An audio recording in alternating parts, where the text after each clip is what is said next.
On pourrait dire que le monde moderne a préféré le mot projet au mot mission. On a le monde qui est que devant nous, mais on n'arrive pas à penser le fait qu'il y a un monde qui nous a fait advenir et qui est derrière nous. Un monde et puis qu'il y a Dieu lui-même. Voilà. Donner un sens à notre vie. Non. Enfin, trouver le sens de notre vie peut-être, mais c'est pas nous qui allons le donner. On va y être associés, mais la mission, c'est vraiment une histoire d'espérance. C'est le mécanisme de l'espérance théologale qui nous fait prendre appui, non pas sur nous, mais sur la grâce de Dieu.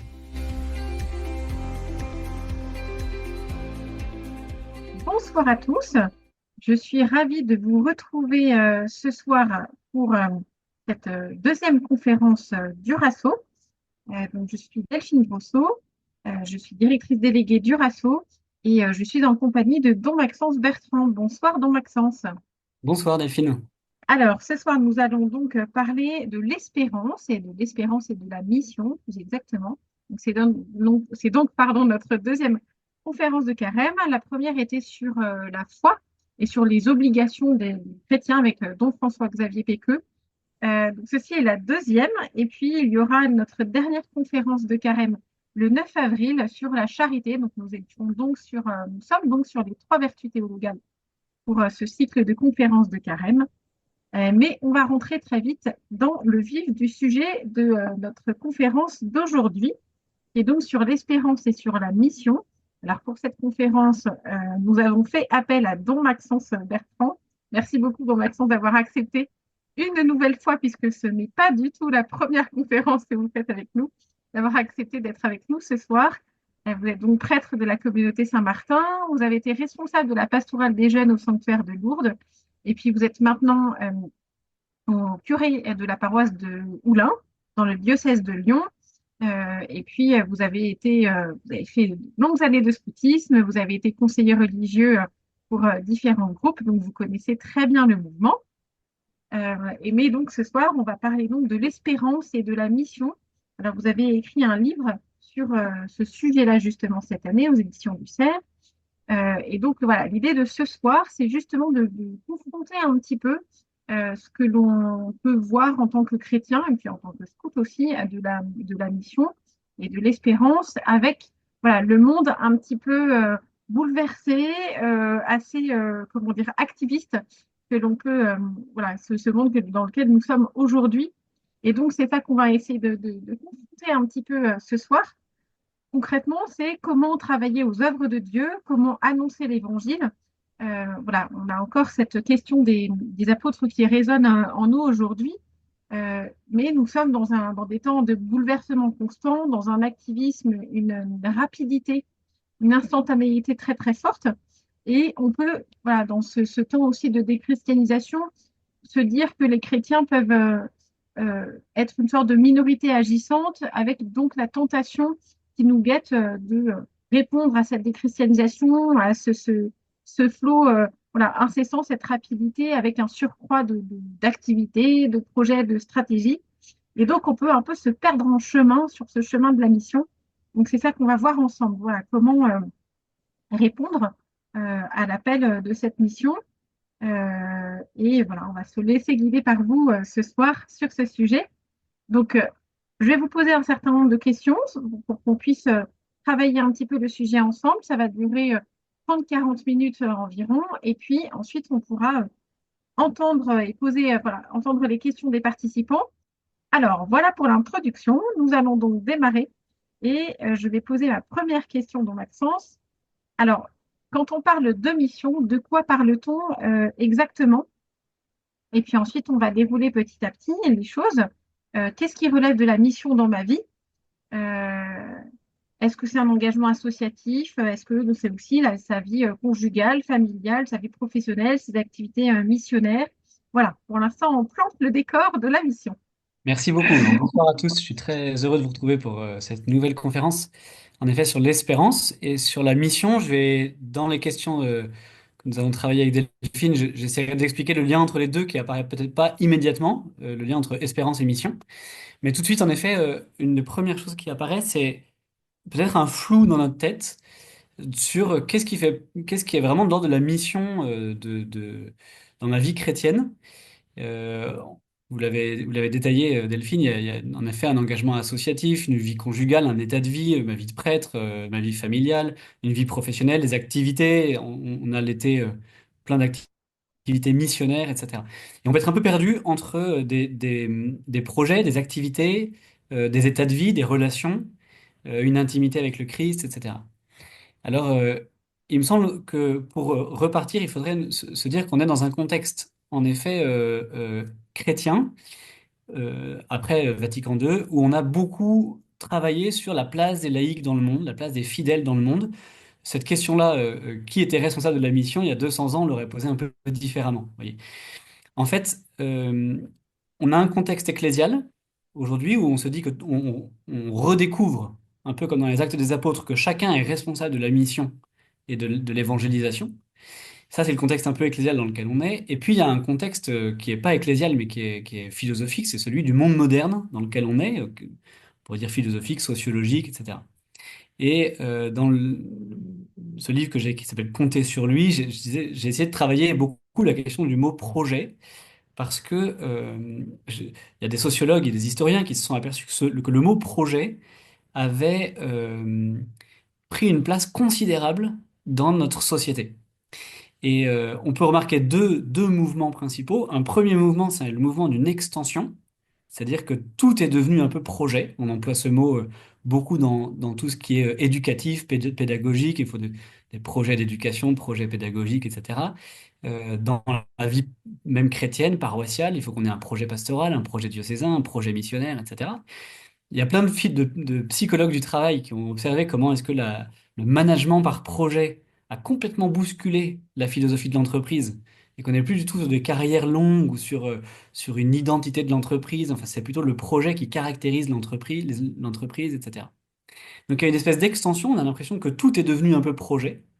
Et ça, c'est un mouvement qui commence grosso modo après la philosophie des Lumières, après Kant, Rousseau, etc., qui sont les premiers à repenser ça. Et puis, je vais pas aller trop loin sur ce truc-là, mais il y a une espèce d'intériorisation du projet. C'est-à-dire que, par exemple, une vie amoureuse, des relations conjugales, il y a un projet de vie. On va établir un projet de vie. Ou alors, dans les lois de bioéthique, vous vous souvenez, en 2008, l'enfant à naître est devenu un projet parental. Voilà. C'est une expression un peu malheureuse des lois de bioéthique. Bon. Donc, on a l'impression que c'est à la fois le mot projet a pris une place considérable et en même temps est entré assez loin dans l'intimité de notre vie. Et pourquoi je vous dis ça? Parce que ça a probablement, c'est un symptôme assez manifeste de l'activisme du monde contemporain qui mise davantage sur l'action que sur l'être. Et on va dire que c'est la fin d'un processus euh, voilà, vraiment philosophique où on a l'impression que Sartre le disait très bien, il faut inventer ce que nous avons à être. Voilà. Et le projet, ce sera le mode de, de- d'invention. Alors à l'inverse, je reviendrai tout à l'heure un tout petit peu sur la question du projet, mais à l'inverse, la mission, c'est quasiment une réalité qui a disparu, ou on pourrait dire que le monde moderne a préféré le mot projet au mot mission, on pourrait dire. Le mot mission, c'est un mot qui est extrêmement chrétien, qui veut dire en latin envoyé. Et dans la théologie chrétienne, le premier envoyé, c'est le Christ. Le Verbe de Dieu est envoyé dans le mouvement de l'incarnation. Voilà. Et en fait, là où le projet c'est une espèce d'empreinte de moi-même dans le monde. La mission nous fait entrer dans une définition à trois termes, c'est-à-dire il y a Dieu qui envoie son Fils pour donner l'Esprit Saint. Et donc il y a d'abord une dimension à trois relations presque. Il y a celui qui envoie, celui qui est envoyé, puis les destinataires de l'envoi.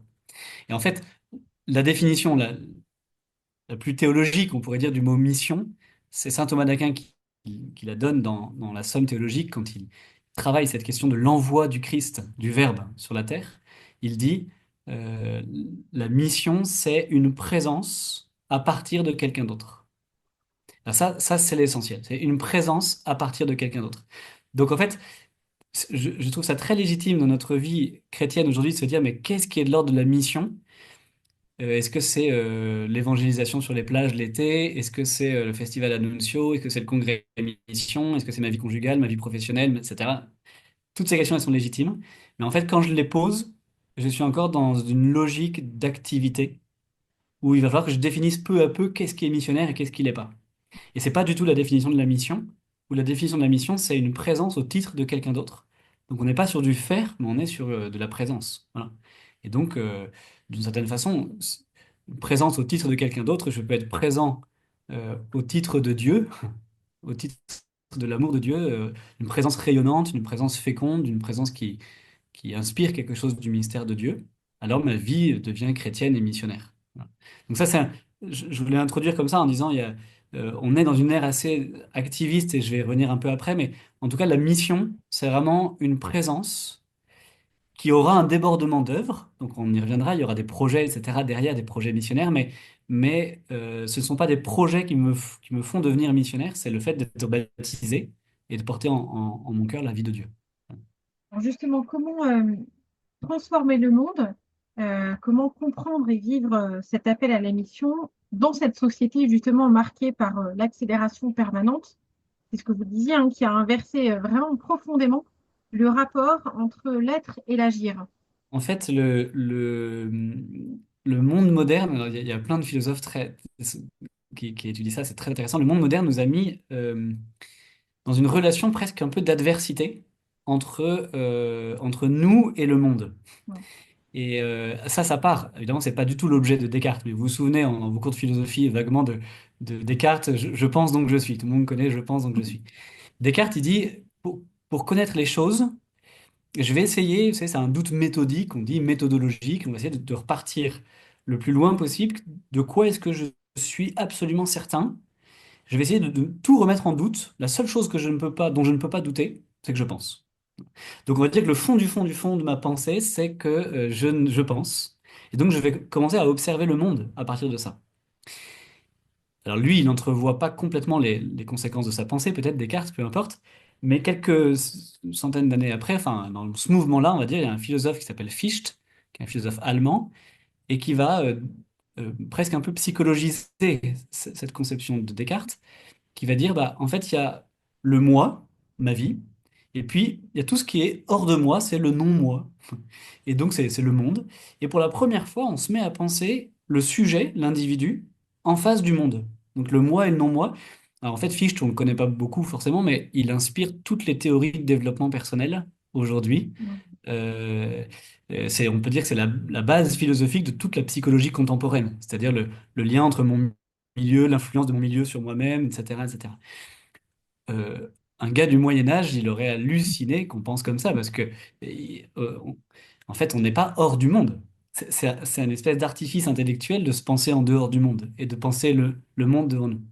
En tout cas, pourquoi je dis ça? Parce que Fichte va le dire très, très clairement, il dit il y a comme une espèce de conflit entre le moi et le monde, entre moi et le monde. Et donc, il y a comme une espèce de bras de fer qui se lance, il va falloir que je laisse mon empreinte dans le monde.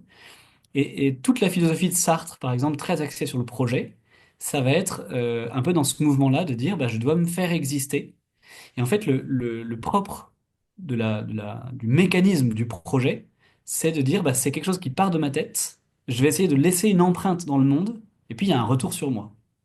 En fait, le mécanisme un peu de cet activisme contemporain, il y a des psychologues disent c'est une espèce de salut profane, c'est-à-dire j'ai besoin de me réaliser dans le monde, sinon j'ai une peur de l'angoisse et du vide. Ça peut paraître un peu abstrait, mais je suis sûr qu'on est assez nombreux à connaître ce genre de petits moments où on a l'impression qu'on doit choisir un peu entre la dépression et l'activisme. Vous voyez, si je fais rien, j'ai une crainte et une angoisse. Et du coup, il y a cette espèce de muscle, de dire faut que j'agisse parce que, etc. Bon. Ça c'est un symptôme très contemporain de cette angoisse de ne rien faire, d'être seulement. Alors, on pourrait dire en effet que le projet, le monde moderne nous fait toujours tenir dans une relation à deux termes, moi et le monde, moi et mon projet, etc. Là où évidemment, on le voit dans l'Évangile, la spiritualité de la mission, elle nous fait entrer dans une toute autre relation, dans une toute autre conception. C'est qu'en fait, on ne pense jamais son existence comme l'origine première. On est créé de Dieu, on est créé par Dieu. Et donc on est aimé de Dieu. Et c'est la grande expérience de Jean-Baptiste quand il voit venir Jésus. Il dit, avant moi, il était. Et en fait, vous savez, on parle beaucoup dans notre société de la crise d'autorité, la crise de l'autorité. Et donc on analyse cette crise sous un angle un peu vertical, comme s'il y avait une crise entre les pères et les fils, etc. En fait, c'est une vraie crise, mais c'est un symptôme seulement ça. L'origine première, c'est que le monde moderne ne nous permet pas de penser une relation qui nous précède. Comme Descartes disait, je pense, donc je suis, on est en fait, on a le monde qui est que devant nous, mais on n'arrive pas à penser le fait qu'il y a un monde qui nous a fait advenir et qui est derrière nous. Un monde et puis qu'il y a Dieu lui-même. Voilà. Et toute la spiritualité de la mission, c'est de se dire, en fait, je suis envoyé de Dieu, donc il y a Dieu derrière moi. En fait, je suis envoyé, il y a le mystère de la grâce, avant moi il était, et il m'envoie vers des gens. Et donc, il y a toute dans la question comment transformer le monde, ben, je pense qu'il faut une grande vigilance aujourd'hui dans notre élan missionnaire. Le but, c'est pas de marketer le monde, de marketer au sens du marketing, d'avoir un marketing chrétien et de poser des. Enfin, vous voyez, et de transformer le monde comme si on voulait laisser une empreinte de nous-mêmes dans le monde. On serait dans une empreinte de nous-mêmes, en fait. On serait pas là au titre de quelqu'un d'autre, au titre de Dieu. Et donc, transformer le monde, mais c'est en donnant l'Esprit Saint. Et donc, c'est en laissant passer plutôt la grâce, en étant des transmetteurs. Transmission, c'est la mission, transmission. En étant des transmetteurs de la grâce, et non pas en tordant le monde pour l'adapter à mon projet. Vous voyez, parfois, même dans certaines de nos Ouais, réflexions, parfois. Missionnaire, il y a un peu de ça, où on a l'impression qu'on veut un peu durcir le réel, ou un peu tordre le réel, notre agenda, ou le rythme de vie des gens, etc. Et voilà. très bien, très clair. Juste une petite sous-question avant de passer à la suivante. Euh, euh, enfin, vous me corrigez hein, si je m'exprime pas très bien, mais on parlait justement d'activisme, mais un activisme qui peut cacher ou en fait qui peut aussi peut être une fuite d'un certain désespoir, d'une espèce de peur du vide. Est-ce que c'est justement parce que on est un peu face à soi-même, parce qu'en fait c'est moi et le monde en face, justement on ne se reçoit pas c'est ça en fait qui fait qu'il y a une espèce d'extrême solitude enfin voilà, qui nous isole, non, enfin presque, non seulement qui nous isole, mais presque qui nous confronte aux autres et qui nous confronte au monde. Oui, oui, je suis tout à fait d'accord. Je pense que la grande angoisse du monde des gens aujourd'hui, c'est en fait, on nous a mis sur les épaules, par exemple, le devoir de donner un sens à notre vie. Ouais. En fait, c'est considérable comme pression. C'est-à-dire, pareil, l'homme médiéval ne se posait pas la question, l'homme antique ne se posait pas la question. Et donc, euh, Sartre a des pensées parfois qui sont faites d'une immense violence, où il faut toujours tout réinventer, se rechoisir en permanence. Donc, il y a jamais le repos d'un consentement Ouais. qui demande un certain effort de consentir, de lâcher des certitudes, etc. Mais c'est vrai qu'il y a une espèce de... euh, il n'y a plus, il y a plus rien dans lequel on peut se laisser aimer, recevoir. Enfin, il faut toujours tout réinventer. Vous voyez, euh, parfois, même dans nos initiatives chrétiennes, on a des choses... euh, donner un sens à notre vie. Non. Enfin, trouver le sens de notre vie peut-être, mais c'est pas nous qui allons le donner. On va y être associés, mais vous voyez, parfois on a l'impression de mettre sur les épaules des gens quelque chose d'extrêmement lourd. Il y a un sondage récent qui disait qu'il y avait un peu plus de la moitié des Français qui avaient le sentiment de passer à côté de leur vie. Voilà. Un sentiment violent quand même ça. Et Ouais. alors, Ouais. parce que on a demandé à chacun d'être responsable du sens de sa vie. Ouais. Ouais. Mais il n'y a plus de sens collectif, ni dans l'ordre de la société, ni dans l'ordre de l'histoire. En fait, il y a un sens qui nous précède, il y a quelque chose, Et ça, on a tellement perdu. Voilà, donc, on vit vraiment dans une crise de la relation. C'est pas tellement une crise de l'autorité, c'est vraiment une crise de la relation précédente. Ouais. D'où crise de l'histoire, crise des vocations, crise du consentement, crise de la paternité, etc. Mais tout ça, ce sont des formes différentes d'une crise de la relation qui nous précède et qui nous fait advenir, quoi. Voilà. Ouais. Très clair. Merci beaucoup. Alors, on va continuer sur la mission et sur l'espérance. Et on va commencer justement un peu plus à lier les deux. En quoi la mission est-elle un chemin d'espérance? Euh, et puis voilà, on va essayer de voir aussi un petit peu ce que ça donne dans nos vies. Alors, dans ce monde moderne, on parle notamment de charge mentale. Voilà, c'est une expression qui revient souvent. Ouais. Alors, est-ce qu'une importante charge mentale est un critère de trop grande maîtrise? Justement, voilà, dans cet esprit missionnaire, comment vivre paisiblement, mais activement quand même nos différents engagements? Et puis, ben voilà, tout ça va de pair. Abandon et efficacité vont-ils de pair? Est-ce qu'il faut choisir l'abandon ou l'efficacité ou les deux? Voilà, comment tout ça s'articule?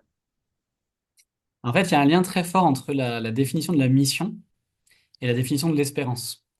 Parce que, je vous ai dit, la mission, c'est une relation à trois termes, c'est-à-dire il y a celui qui m'envoie, il y a moi qui suis envoyé, et puis il y a les destinataires de la mission. Donc on est trois, en fait.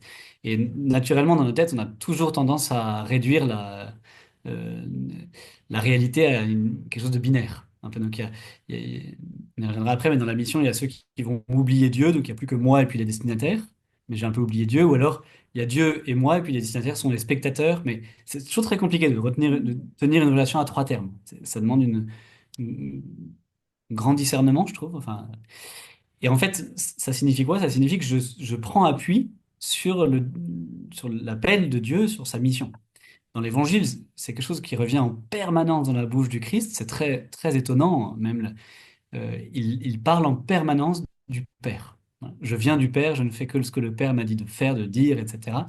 Et, euh, euh, et il dit cette phrase très, très, très belle dans le chapitre 8 de Saint Jean, Celui qui m'a envoyé est avec moi. On a l'impression que...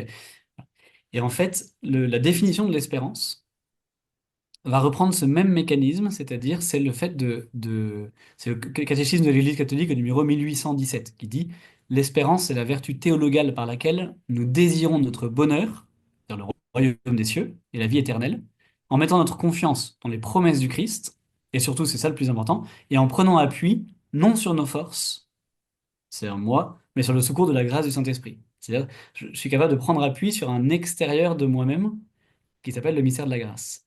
Et donc on comprend que la mission, c'est je prends appui sur l'appel de Dieu pour partir en mission. On a plein de témoignages bibliques, comme celui de Moïse par exemple, ou de Isaïe, etc., de prophètes ou de disciples, etc., qui balisent, parce qu'ils ne sentent pas dans leur cœur la force nécessaire pour aller voir Pharaon ou pour remplir la mission. Et Dieu leur dit, mais prends pas appui sur toi, mais sur moi. Ça, c'est la mission. Et l'espérance, c'est prendre appui non pas sur nos forces, mais sur le secours de la grâce du Saint-Esprit. Donc en fait, la mission, c'est vraiment une histoire d'espérance. C'est le mécanisme de l'espérance théologale qui nous fait prendre appui, non pas sur nous, mais sur la grâce de Dieu. Donc on n'est pas du tout sur l'espérance où je serais très optimiste pour les années à venir, ou d'espèce de vertu un peu cérébrale qui nous ferait prendre les choses du bon côté, en disant ça ira bien, une espèce de résilience dans l'épreuve. C'est pas ça, c'est envisager l'avenir en se disant que je pourrais peut-être compter sur moi, mais surtout compter sur lui, qui me lâchera pas et que je pourrai toujours mettre mon pied, non pas sur le cœur un peu fragile de ma vie, mais sur lui. Alors, ce qui est très étonnant, c'est que beaucoup de ceux qui ont pensé, enfin beaucoup de philosophes ou de théologiens qui ont pensé la question de la liberté humaine ont utilisé l'image que je trouve très inspirante du point d'appui. C'est le cas, par exemple, d'un philosophe qui s'appelle Emerson, qui a écrit un livre qui s'appelle Compter sur soi. C'est pour ça que le petit livre que j'ai écrit s'appelle Compter sur lui, c'est un jeu de mots. Compter sur soi. Emerson, il a beaucoup inspiré Nietzsche en disant la théorie du surhomme. En fait, il convient de ne compter que sur soi. Voilà. Et libre, c'est la théorie d'Emerson, est libre celui qui ne compte que sur lui-même, ni sur la prière, etc., etc. Et dans les psaumes, on a en permanence cette prière du psalmiste qui dit sur toi, Seigneur, je prends appui, etc. Voilà. Sartre dira aussi, euh, au XXe siècle, Emerson est du XIXe, Sartre dira que l'homme est sans point d'appui autre que lui-même, sans tremplin, voilà, etc. Et alors, en repensant à ce point d'appui, je repensais aussi à Archimède. Vous vous souvenez d'Archimède? Archimède dit donnez-moi un point d'appui extérieur à la Terre et je pourrais la mouvoir, la mettre en mouvement. La seule chose, c'est qu'il faut que j'ai un point d'appui extérieur à la Terre. Je peux bouger n'importe quelle force, n'importe quelle réalité, si j'ai un point d'appui extérieur. C'est une super belle image de la grâce, ça. Une super belle image de la grâce et de notre espérance. C'est-à-dire, bah, c'est toute la différence, on pourrait dire, entre l'efficacité, où le point d'appui est à l'intérieur de moi, et donc je vais porter telle œuvre, tel projet, etc. Très bien. Et quand on regarde la vie des saints, ils n'ont pas des psychologies différentes des nôtres. Ils n'ont pas, je pense à Saint Jean Bosco, je pense à Mère Teresa, je pense à tous les grands saints qui ont lancé des œuvres extraordinaires. C'était pas nécessairement des chefs d'entreprise, c'était pas nécessairement des psychologies supérieures aux nôtres, mais ils ont trouvé un point d'appui extérieur à eux-mêmes dans le mystère de la grâce, et il y a quelque chose qui est passé. Voilà. Donc ça, c'était pour le rapprochement entre espérance et mission. Ensuite, ça a pas mal de questions, du coup, assez existentielles et assez concrètes. En effet, on parle beaucoup de charge mentale dans notre époque. Notre époque, alors, c'est compliqué parce que ça dépend beaucoup de nos caractères à chacun. Ce qui est sûr, c'est que, on peut dire que la maladie du siècle, c'est la maladie de la fatigue. Une espèce de charge mentale, enfin, ça a été très documenté par les sociologues, etc. Aujourd'hui, mais une espèce de fatigue, de lassitude de fond qui est probablement lié à cette espèce de pression de devoir réinventer sa vie en permanence. Je l'ai un peu détaillé tout à l'heure. Et en tout cas, je pense que nous, comme chrétiens, je crois en particulier euh, depuis que, enfin, dans ces dernières années qui sont quand même très mouvementées à tout point de vue sur la scène internationale, dans notre pays, etc. Je pense que si on a une mission particulière, c'est celle de témoigner d'une forme de paix. Mm. Alors, ça ne veut pas dire qu'on n'a pas de charge mentale, mais ça veut dire de se dire, bah, tiens, comment je m'en sers de baromètre? C'est-à-dire, je peux avoir euh, il y a une part psychologique à laquelle je dois consentir. Je peux porter beaucoup ou pas beaucoup en fonction de mon caractère, en fonction de ma fatigue, etc. Donc, le, le Seigneur, quand il appelle Moïse, il est très conscient et Moïse sait rappeler au Seigneur sa fragilité, etc., ses incapacités.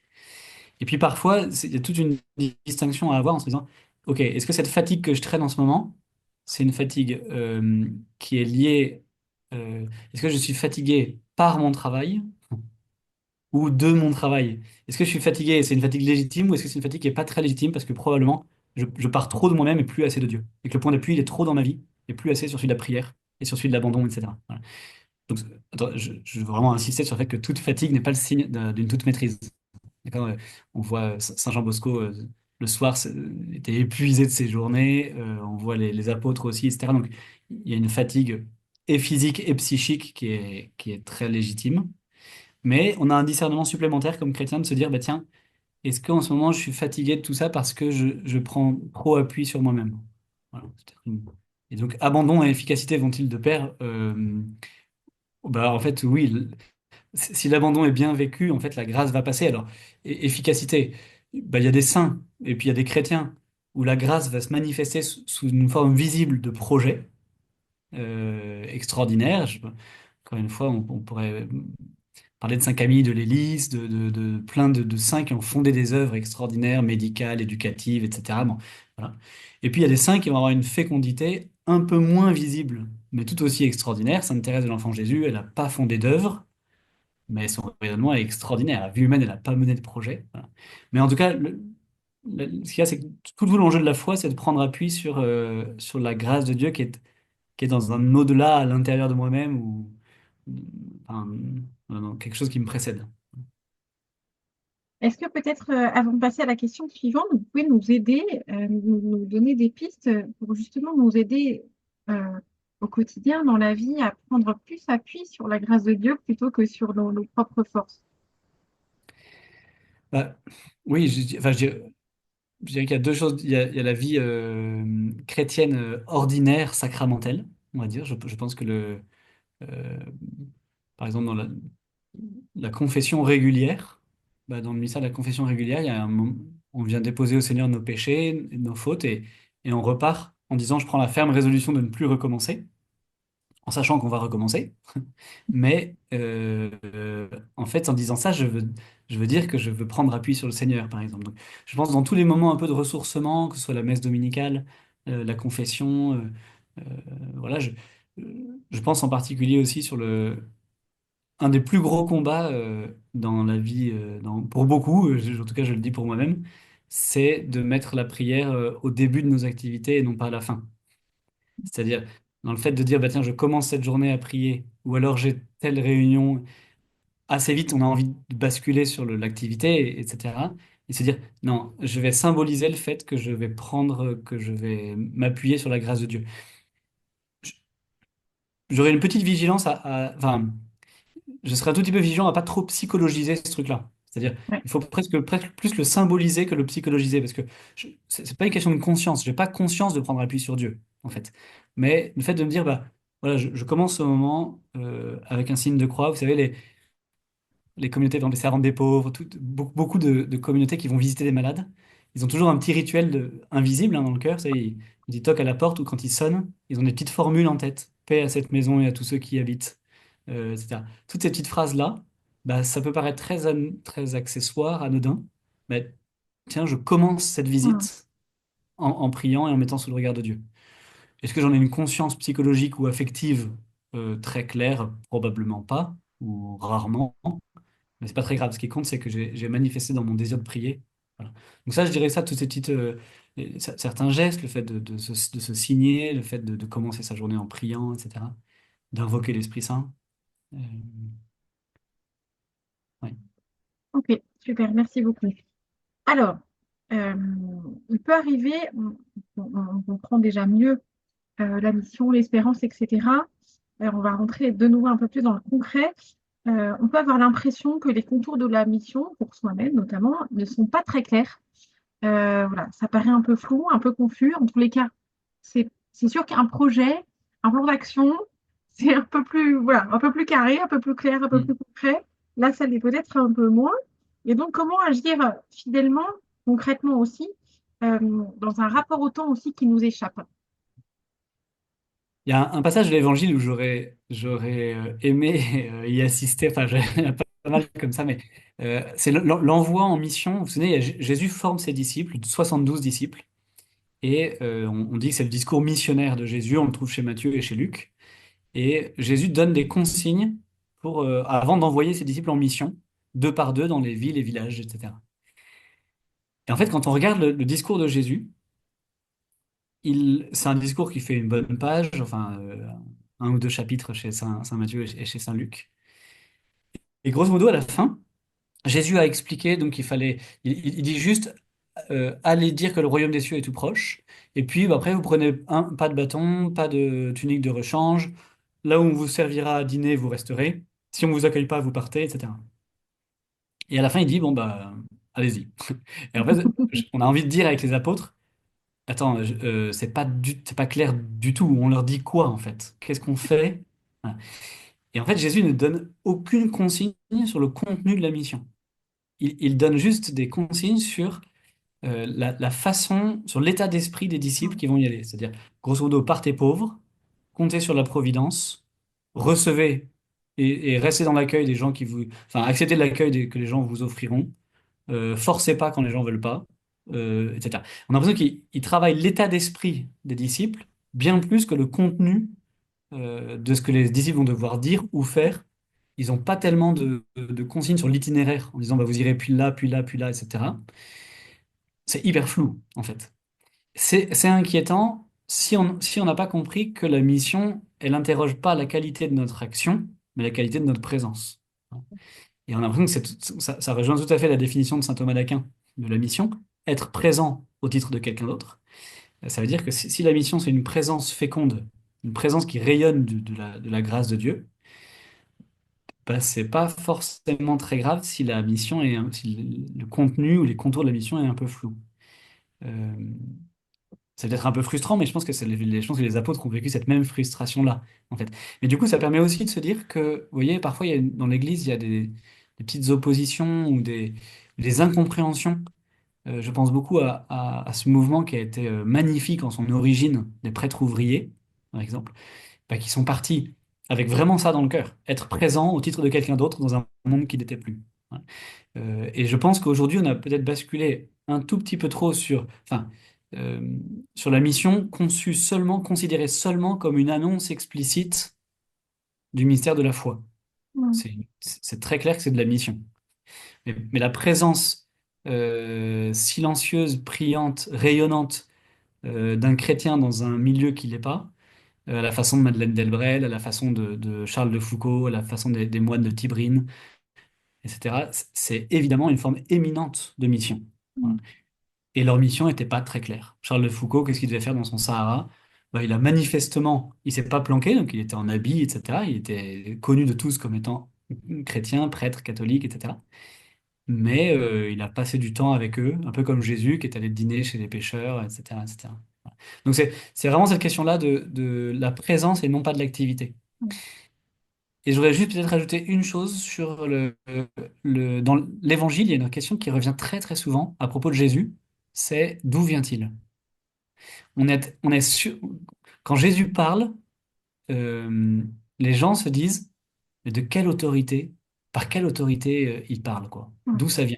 Il y a un moment, on est tellement sûr qu'il y a quelqu'un qui l'anime intérieurement qu'on se dit, bah, soit c'est Dieu, soit c'est Béelzéboul. Mais il y a quelqu'un d'autre derrière lui, quoi. Et cette question-là, elle va revenir dans les Actes des Apôtres. Mais d'où ça vient que Pierre et Jean, qui sont des simples pêcheurs de Galilée, enseignent des foules entières avec une intelligence du mystère de la foi? Et cette question, elle va traverser toute l'histoire de l'Église, pendant le martyre de Sainte Blandine, d'où vient qu'une petite jeune fille de 12 ans a une force et une joie de donner sa vie, etc., etc. Je trouve que cette question d'où ça vient, c'est la question par excellence du missionnaire qu'on Mm. devrait poser. D'où ça vient cette paix dont il rayonne alors que le monde est un peu à feu et à sang? D'où vient cette qualité d'écoute alors que intérieurement la personne est peut-être habitée aussi par une tempête intérieure? Enfin, d'où vient la grâce de pardonner à son bourreau? D'où vient la paix de celui qui agonise et qui est confiant en l'amour de Dieu, etc., etc. On va redescendre encore un petit peu en soi, on va dire, et en fonction de, voilà, de nos personnalités, est-ce que est-ce qu'il faut discerner, essayer de bien se connaître et voilà, savoir quels sont ses talents, quels sont les dons que Dieu nous a donnés et déployer ces talents pour la mission? Ou est-ce que il faut voilà, confier ses pauvretés, ses faiblesses, voilà, son imperfection à la grâce de Dieu? Ça se pose peut-être pas forcément, mais voilà, on peut avoir un petit peu de tendance. Comment on fait avec tout ça? En fait, dans ces deux questions-là, c'est-à-dire, est-ce que je dois mettre mes talents, mes compétences au service de la mission? Ou se dire, bah non, si plutôt la mission, c'est consentir à la grâce de Dieu en moi, bah, je dois plutôt être dans une disposition d'accueil et donc de confier mes pauvretés, mes faiblesses, etc. Euh, En fait, vous avez raison, ça s'oppose pas, ça va ensemble. Le seul critère, c'est celui de ma disponibilité à la grâce de Dieu. En fait, quand on comprend un peu plus en profondeur la spiritualité et la théologie de la mission, il y a un truc qui s'inverse complètement. C'est-à-dire que on n'est plus dans un mouvement d'attraction. Ça renverse le mouvement d'attraction. C'est-à-dire souvent, moi, je suis curé de paroisse, avec le AP, on réfléchit et on se dit, OK, on va faire une activité et comment on va attirer les gens à nos activités?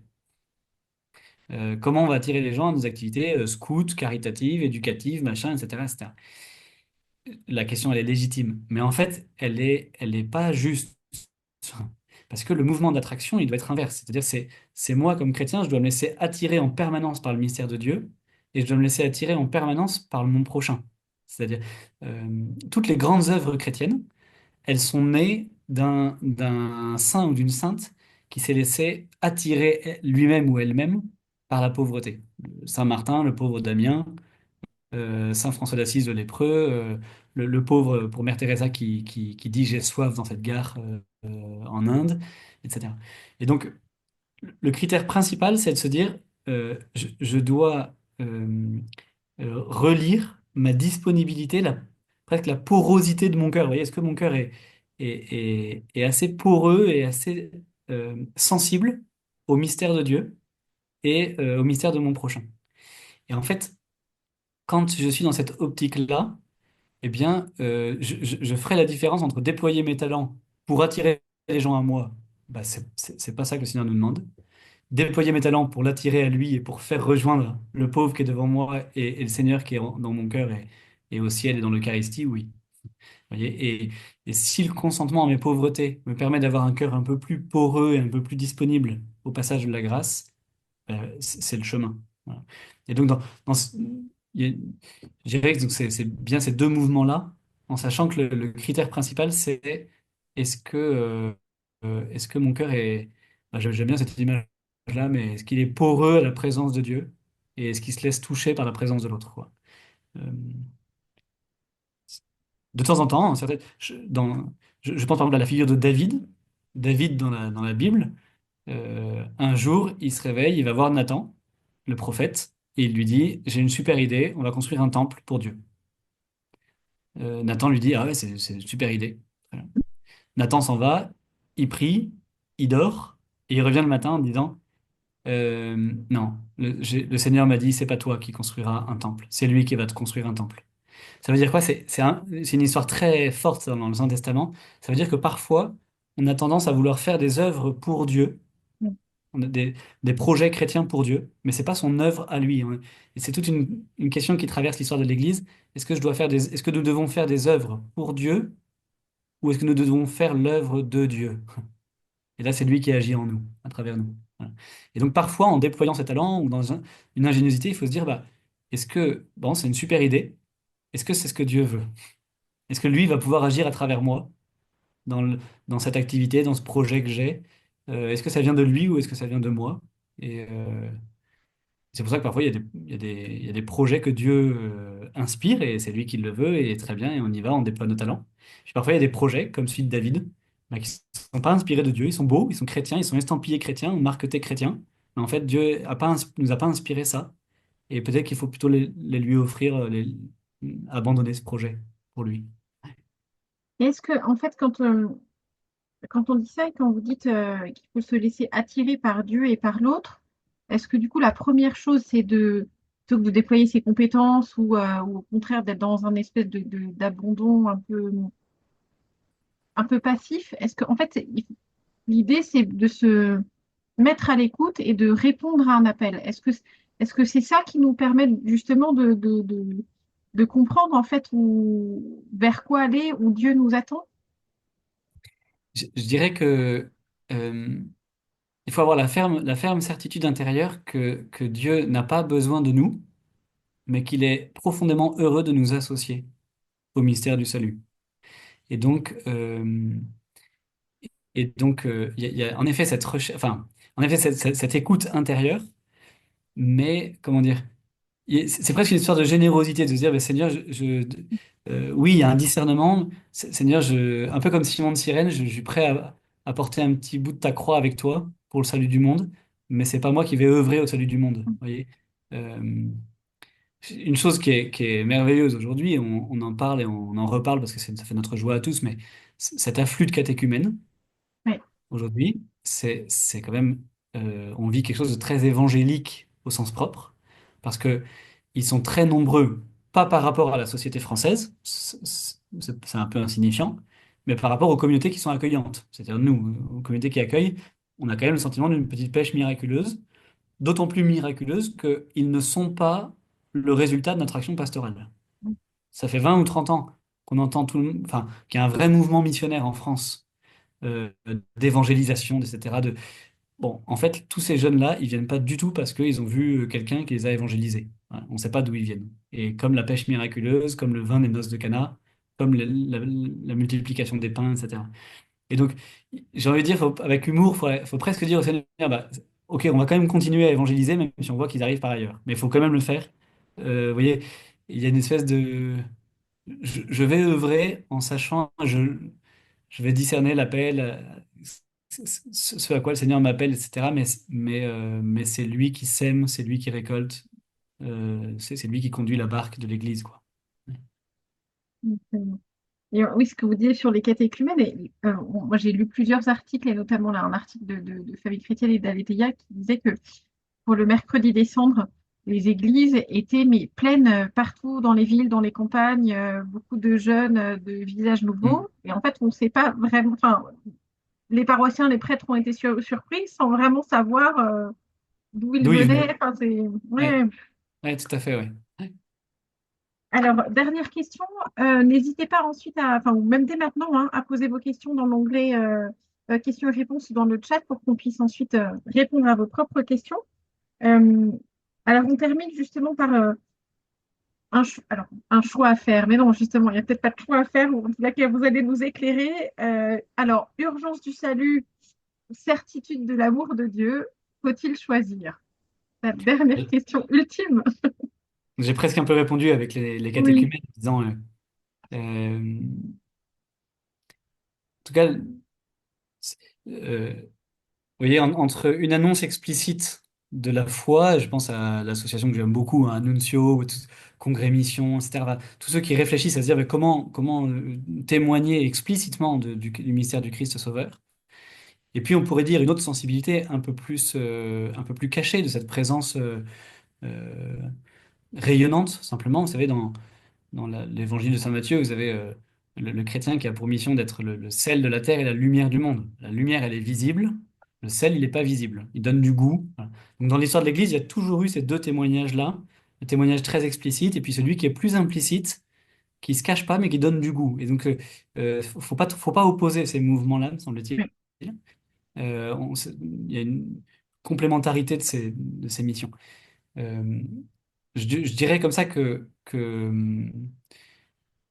il faut généreusement se dire, bah, tiens, notre place, le Seigneur nous envoie. En fait, il a envoyé ses disciples et l'Église tout entière, allez au milieu des nations, baptisez-les au nom du Père, du Fils et du Saint-Esprit, faites des disciples. Donc on est quand même envoyé dans l'Église pour porter cette mission d'annoncer le salut et l'amour de Dieu au monde. Voilà. Donc c'est un commandement, donc faut le prendre. Et après, j'aime bien trouver, moi, ça m'a toujours assez marqué la place des disciples. En fait, notre rôle à nous, c'est toujours un rôle de médiateur. On a une médiation, un peu, je pense un peu dans les noces de Cana, au rôle des serviteurs. Les serviteurs, ils remplissent les jarres et ils vont porter le vin transformé au maître du repas. Et en fait, nous, c'est un peu notre mission comme chrétiens, c'est-à-dire on est entre le Christ qui agit dans le monde. Il agit à travers nous, mais il agit bien des fois sans nous, dans les cœurs des gens. Mais notre rôle, c'est toujours de faire le lien entre le bon vin de la grâce qu'on connaît et de la donner au monde. Voilà, et de faire ce lien de médiation. Euh, donc, euh, et là, il y a une forme d'urgence. C'est pas une forme d'urgence d'inquiétude du salut, c'est une forme d'urgence de charité. En fait, Mm. on a le bon vin de la grâce, on sait où est-ce qu'il est, on a ce pain multiplié, on a cette pêche miraculeuse, etc. Et le monde a faim et soif. Et donc, c'est une urgence de charité, je sais pas comment dire. Mais de fait, en discernant après chacun, euh, bah, à certains moments de ma vie, je serai plus sel, c'est-à-dire une présence discrète, mais qui donne le goût de l'évangile là où je suis. Euh, et à certains moments, ce sera plus lumineux parce que ce sera plus explicite parce que je suis et parce que j'annonce. Mm. Super. Merci beaucoup, don Maxence. N'hésitez pas à poser vos questions voilà, dans le chat ou dans l'onglet questions et réponses. Je vais regarder. Euh, Peut-être avant d'aborder les questions, le temps que les uns et les autres puissent les formuler, vous disiez justement que les chrétiens peuvent être entre le Seigneur et le monde, et être un peu ces passeurs, ces messagers. Euh, je me pose la question, je pense qu'il y a dans les participants, il y a encore de nombreuses personnes qui sont, alors, qui ont été scouts ou qui justement sont encore chefs, sont encore chefs de groupe, commissaires, etc. Euh, Bah, il y a évidemment une forme de mission quand on est chef, cheftaine dans le scoutisme. Comment justement on peut voir en fait ce rôle-là pour être, comment dire, pour pas non plus tomber dans le plan d'action. Bon, voilà, il faut un maximum de scouts, voilà le plan d'action pour faire ça, et puis comme ça, enfin, et tenir justement comment dire, cette disposition, y compris dans notre engagement scout, qui est une forme de mission aussi. Alors, je me dirais si j'ai bien compris, mais de fait, en disant que la mission interroge davantage la qualité de notre présence que la qualité de notre action, je ne veux pas sous-estimer l'importance d'une action de qualité. Vous voyez, c'est-à-dire, je dis, bah, le plus important dans la mission, c'est de dire, est-ce que je suis bien présent à Dieu et bien présent à mon prochain? Voilà, ça, c'est l'essentiel. Mais ça n'implique pas que mon action ne doit pas être de qualité, disons. Vous voyez.